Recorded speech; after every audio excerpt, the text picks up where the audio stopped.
Imagine taking out a $35 billion mortgage on a house. Okay.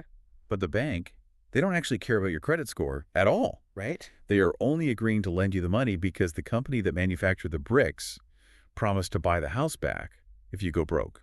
Which is just a wild way to do business. It really is. Yeah. I mean, welcome to the new AI economy, right? Today's Tuesday, June 9, 2026. And, if you've been feeling lately like the tech industry has moved way past that whole cool experimental sandbox phase, well, the sources we're looking at today prove that we have officially entered a high-stakes trillion-dollar infrastructure war. So, welcome to today's deep dive. Yeah, we are definitely looking at a monumental pivot point here. Today, we're going to help you connect the dots between the raw code currently being written by engineers and, honestly, the trillions of dollars being moved around the globe just to support it. Exactly. And we're pulling our insights today from a single edition of the Tech Reader AI Digest for June 9. The mission here is to unpack just one single day in tech history. Because it was a huge day. Oh, massive. Because in just the last 24 hours, 4 massive stories collided. A groundbreaking new AI model dropped, a record-breaking financial deal closed, an $852 billion IPO was filed, and a massive geopolitical infrastructure shift was announced. Yeah, it's a lot to take in. It is. Okay, let's unpack this. Yeah. We really have to start with the technology itself. Anthropic just released 2 new models. So there's Claude Fable 5, which is public, and Claude Mythos 5, which is highly restricted. Right, and the performance numbers on Fable 5 are really what we need to look at first here, specifically how it handles complex software engineering. Which is the gold standard for testing these things, right? Exactly. For the last couple of years, the industry standard benchmark for coding has been the SWE Bench Pro. And, this isn't just asking an AI to write a simple little script. No, it's way more advanced. Yeah, this benchmark tests whether an AI can look at a massive real-world code base, find a deeply buried bug, and actually fix it. Now, for context, OpenAI's GPT 5.5 was scoring around 58.6% on that benchmark, and Anthropic's previous model, Opus 4.8, sat at 69.2%. And Anthropic's new Fable 5 just scored 80.3%. Which is, that's huge. It's a completely different tier of intelligence for troubleshooting software. Mm-hmm. We're literally talking about a system that can successfully resolve 8 out of 10 complex, real-world engineering tickets without any human intervention. Yeah, it's staggering. But there is a catch. There's always a catch. Here's the catch. Fable 5 has hard safety limits bolted onto it. So if you ask it to do something in a high-risk area like, say, cybersecurity vulnerabilities or advanced biology, it just refuses to answer with its new hyper-smart brain. Right, it won't touch it. Exactly. Instead, it quietly hands your request down to the older, less capable Opus 4.8 model. It essentially downgrades your intelligence tier on the fly, and the mechanism here is fascinating because it happens dynamically. Without you even knowing. Right. The system doesn't necessarily wave a giant red flag or give you a warning prompt. It uses an internal classifier to assess the risk of your query. And if it crosses a threshold, the system just seamlessly routes the compute workload to the older architecture before generating the response. It's like calling a highly specialized surgeon for a medical consult, right? Yeah. But the moment you ask a legally risky question, the hospital switchboard silently routes your call to a first-year medical student. That's a great way to put it. You don't even hear the click on the line. You just suddenly start getting much simpler, safer answers. But the part that really stings for the user is the cost. Yeah. Fable 5 costs double what Opus 4.8 did. Yeah, the pricing is steep. We're looking at $10 per million input tokens and $50 per million output tokens. To put that in perspective for you, if you are feeding this model a massive corporate code base to analyze, those tokens add up incredibly fast. Very fast. Now, Anthropic is offering it for free on paid plans right now, but only until June 22. So I look at that 80.3% benchmark, and I really have to wonder if this is just a shiny marketing flex designed to lock in enterprise contracts before the free preview ends and the massive paywall goes up. Well, what's fascinating here is that Bloomberg caught on to that intentionality immediately. They did. They pointed out that Anthropic is openly shipping a version of its most powerful AI that has essentially had its teeth surgically removed. Because months ago, the company warned that their internal Mythos model was getting alarmingly good at spotting and exploiting zero-day vulnerabilities in critical software. Which is terrifying. Yeah. So Fable 5 is the public defanged version, and the name itself is a total tell. Fable comes from the Latin fabula, meaning that which is told, or, the safe narratable version of a story. Oh, wow. I didn't think of that. Right. The raw, unfiltered version mythos is locked behind Project Glasswing, which is accessible only to highly vetted researchers. So they're basically giving us the sanitized story while keeping the actual myth locked in the basement. Exactly. And your point about the June 22 deadline is the critical business reality here. That 2-week free inclusion is Anthropic's ultimate stress test. Because they want people to get hooked. Yeah, they are letting every developer get used to having a senior-level engineer resolving their coding tickets for free. But on June 23, we find out how much structural enterprise demand actually exists. I mean, it is very easy to brag about an 80% benchmark when venture capital is subsidizing the compute cost. Right. It becomes a much harder sell when the chief financial officer at an enterprise software company sees their API bill literally double overnight. But Anthropic can't just absorb that Fable 5 compute cost forever either. To actually afford the electricity and the hardware to run a model this smart, they had to pull off a financial maneuver so massive it fundamentally changes who actually controls the company. Yeah, this is the second big story. It's exactly. This brings us to the $35 billion financing deal Anthropic just closed with Apollo Global Management and Blackstone. And they are using this money to lease custom Google chips, specifically their tensor processing units. $35 billion in private credit. We are looking at one of the largest private credit transactions in human history. It's unbelievable. And to understand the physical scale of this, we really need to look at the power requirements. This single initial commitment expands Anthropic's computing capacity by 1 gigawatt. 1 gigawatt. Yeah. Our source notes that is enough electricity to power 750,000 homes. Just for this one compute expansion. Right. And they are deploying this at data centers operated by a company called FluidStack starting in mid-2026. And securing a gigawatt of power isn't like, plugging in a server rack. You are negotiating with regional power grids. You're securing cooling infrastructure that uses millions of gallons of water and building facilities the size of shopping malls. It's literal civil engineering at this point. Exactly. But the engineering marvel of the data center pales in comparison to the financial engineering holding the deal together. Because this isn't a traditional loan. Anthropic is a pre-profit AI startup. I mean, they are burning cash at a historic rate. No bank hands $35 billion to a company with those financials. No, absolutely not. So they built this crazy web of guarantees. Google is officially backstopping the lease payments at 5 of these FluidStack data centers. And Broadcom, the company that helps design these custom chips, is guaranteeing the residual value of the hardware. Meaning, if Anthropic completely defaults and goes bankrupt, Broadcom promises to buy the used chips back to cover the private equity investors' losses. Right. Wall Street is entirely ignoring Anthropic's creditworthiness. They are pricing this massive loan against Broadcom's balance sheet and Google's cash reserves. Because they trust Google and Broadcom. Yeah. The private credit markets are lending against the guaranteed resale value of the physical silicon. Broadcom is essentially putting a financial floor under the entire AI market by saying these chips will hold their value no matter what happens to the software companies using them. Look, I get the financial mechanics, but this completely shatters Anthropic's founding story, right? They launched as the independent, neutral, safety-focused AI lab. But if you look at their compute dependency map today, it is a web of massive corporate entanglements. It really is. Like yesterday, they were paying SpaceX $1.25 billion a month for infrastructure. Today, they are tethered to Google, who is already an equity investor, and Broadcom. How can they possibly claim to be an independent entity when their biggest costs, their hardware, and their financial lifelines are controlled by their own investors and infrastructure vendors? They really can't, at least not in the idealized way they originally pitched to the public. Nope. The sheer physics of AI at this scale dictates these entanglements. Training a model like Mythos requires clustering hundreds of thousands of chips in a single location, which requires gigawatts of power, which requires tens of billions of dollars. Yeah, it's unavoidable. Right. A 20-gigawatt infrastructure template through 2028 is simply how the entire industry operates now. But this sets up an unprecedented governance situation.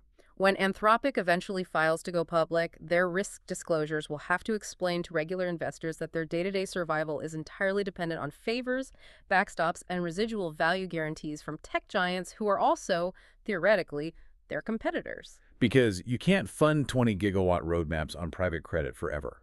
Eventually, that debt comes due, the private equity firms want their exit, and that forces these companies into the public markets, which explains the third massive story from Monday. The IPO. Yes. Here's where it gets really interesting. On the exact same afternoon that Anthropic launched Fable 5, OpenAI confidentially filed its S-1 paperwork. Now, for anyone unfamiliar, an S-1 is the massive financial tell-all document a company has to hand over to the Securities and Exchange Commission before they can offer shares to the public. OpenAI is seeking an $852 billion post-money valuation. $852 billion. That is massive. And they aren't even the biggest offering hitting the market. No, the broader tech IPO market is in an absolute frenzy right now.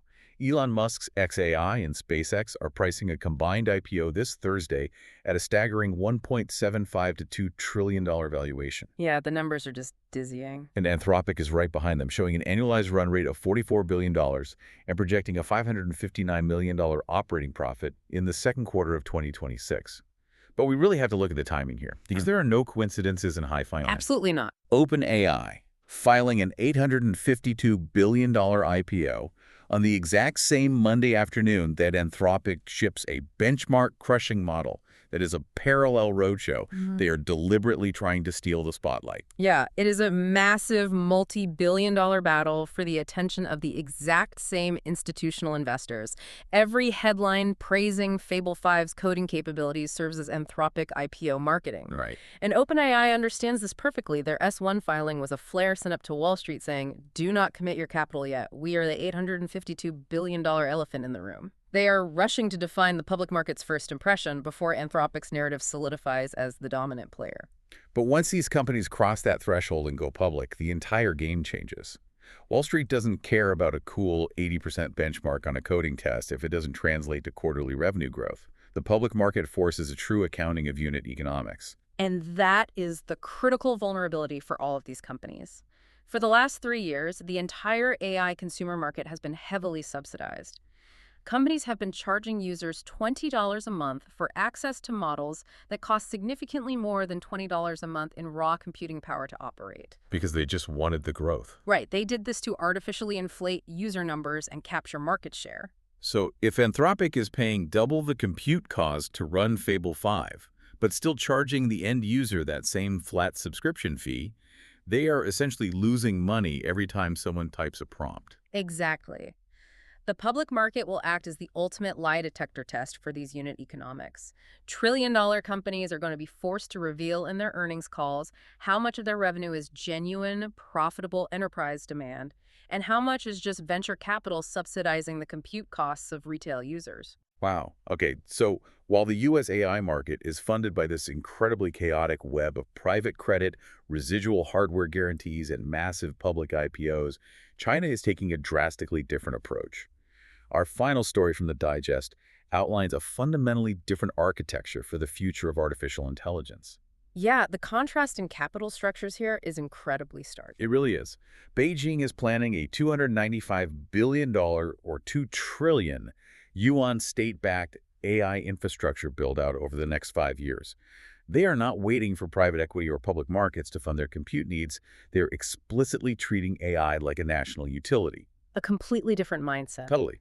Instead of private venture-backed companies like FluidStack running the data centers, state-owned carriers like China Mobile and China Telecom will operate the hubs. Right. And the mandate attached to this funding is really the most important part. 80% of the technology used to build this grid, including the AI chips themselves, must come from local suppliers like Huawei. This is a deliberate structural shift in how they view technological dependency. So what does this all mean? To put this in perspective for you, the U.S. is treating AI like a modern gold rush, right? It's funded by private banks, debt structures, and venture capital, with everyone competing for the best equipment. China is treating AI like the national highway system planned, funded, and operated by the government. Right. But I have to question the hardware reality of this plan. Even with a massive $295 billion budget, if China is legally mandated to use Huawei chips, they are using silicon that most analysts agree is at least a generation behind the cutting-edge hardware produced by U.S. companies like NVIDIA. Does a centrally planned national grid actually give them an advantage over the raw, state-of-the-art computing power being clustered by the U.S. private sector? Well, if we connect this to the bigger picture, the dollar amount, that $295 billion, isn't actually the defining factor here. U.S. tech companies will collectively spend over $700 billion on AI infrastructure this year alone. Wow, okay. Yeah, the real story is about architecture and evading export controls. Explain how that works technically then. If the chips are slower, how does throwing money at a national grid solve the compute deficit? It comes down to parallel processing and network architecture. You see, training an AI model doesn't require one incredibly fast, super genius chip. It requires massive amounts of mathematical operations happening simultaneously. Okay, so it's a team effort. Exactly. If you don't have the absolute fastest individual chip on the market, you can compensate by networking tens of thousands of slightly slower, older generation chips together Right. and dividing the math problem across the entire grid. Right. It is less efficient, it requires incredibly complex software to manage the data flow, and it uses more power, but it works. So they're basically compensating for a lack of individual chip speed with sheer volume and nationwide networking. Yes. And by doing so, China is building an AI infrastructure layer that operates entirely outside of U.S. leverage. For the last several years, Washington's primary strategy for maintaining a global edge in AI has been restricting the export of advanced chips to China. To slow them down. Right. The goal was to choke off the supply of the hardware necessary to train the next generation of models. But if China mandates a Huawei-first supply chain and integrates it into a sovereign national utility, they are accepting that temporary performance hit in exchange for total technological sovereignty. It completely neutralizes the impact of U.S. export controls. I mean, you cannot sanction a supply chain that you are no longer a part of. We are looking at two totally divergent philosophies of how a society owns its technological future. Yeah, and we are just reporting the facts here, but the difference is huge. It is. The U.S. model relies on the relentless, chaotic innovation of the private market, fueled by astronomical debt and the pressure of public offerings. The Chinese model relies on centralized, state-coordinated resilience designed to be immune to foreign policy levers. It is truly staggering to step back and look at the scope of what we just covered from a single day in June 2026. I mean, in just 24 hours, you witnessed the release of Fable 5, a model capable of autonomously resolving complex software engineering, yet highly restricted by dynamic internal routing. You saw the visualization of a $35 billion private credit deal propped up by Broadcom's guarantee that used microchips will hold their value. You watched an $852 billion OpenAI IPO filing meant to deliberately steal the spotlight and force a public accounting of AI unit economics. And the sovereign grid. Yes, and you saw the blueprint for a $295 billion sovereign tech grid in China designed to rewrite geopolitical trade rules and bypass export controls. The scale has officially shifted from building software applications to building civilizational infrastructure. It really has. Which brings us back to where we started today. We talked about how AI used to feel like an experimental sandbox where you could just generate a weird poem and close your laptop. But I want to leave you with a lingering thought to chew on. Go for it. If AI compute has become as essential and as colossally expensive as a national power grid, requiring $35 billion debt structures in the U.S. and sovereign state backing in China, well, what happens to the romantic idea that the agile tech startup? Oh, the whole mythology of two kids in a garage. Exactly. The mythology that the next major technological leap will come from a couple of brilliant outsiders tinkering on a weekend. If the barrier to entry is now securing a gigawatt of power and $50 billion in chip guarantees, is the future of human innovation now permanently locked behind the heavily guarded doors of trillion-dollar corporate alliances and state-run utilities? It's a huge shift. Because you don't build a nuclear power plant in a garage. And it looks like you don't build an AI brain in one anymore either. A sobering but vital perspective on where we go from here. Thank you so much for joining us on this deep dive. Keep questioning the information around you, keep looking for the hidden financial architectures powering the tech you use every day, and we will see you next time.